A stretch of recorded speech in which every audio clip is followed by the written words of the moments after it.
ఆంధ్రప్రదేశ్ రాష్ట్రంలో ఎన్డీఏ కూటమి 164 స్థానాల్లో విజయ ప్రభంజనం సృష్టించింది.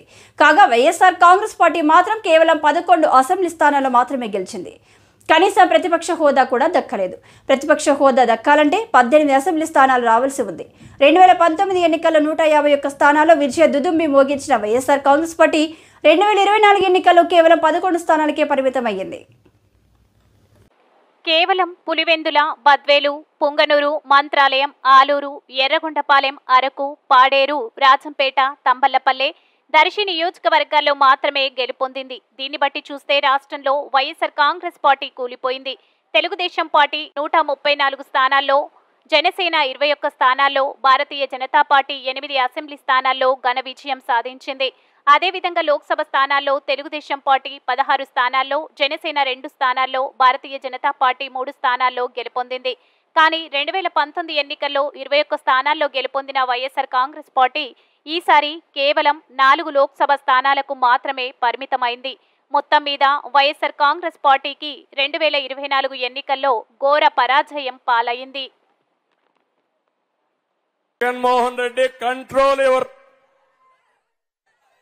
ఈ జే గ్యాంగ్ ఒకటి ఉంది, వాళ్ళకు దొరికాడా?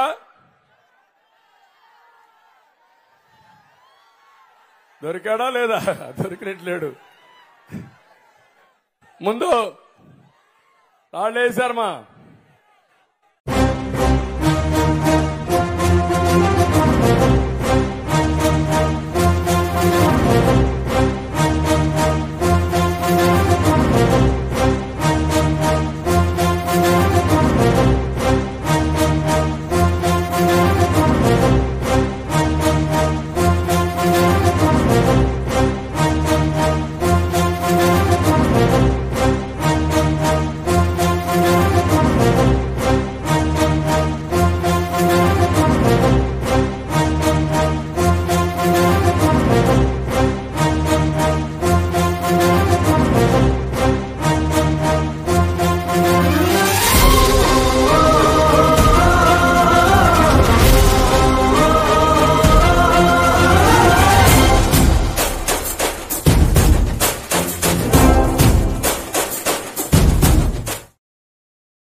చదువుకున్న జాబు లేదు, జనం మంచి ఖదరు లేదు, సొంత బ్రాండ్ల మద్యం, గంజాయి మొక్కల సేద్యం, ఇసుక కుంభకోణం, నల్ల డబ్బు దుకాణం, పరిపాలన తక్కువ, ప్రెస్ మీట్లు ఎక్కువ, అసెంబ్లీలో బూతులు, అరాచకపు చేతలు, రాష్ట్రం అంటే రాబడి, అందిన కాడికి దోపిడి.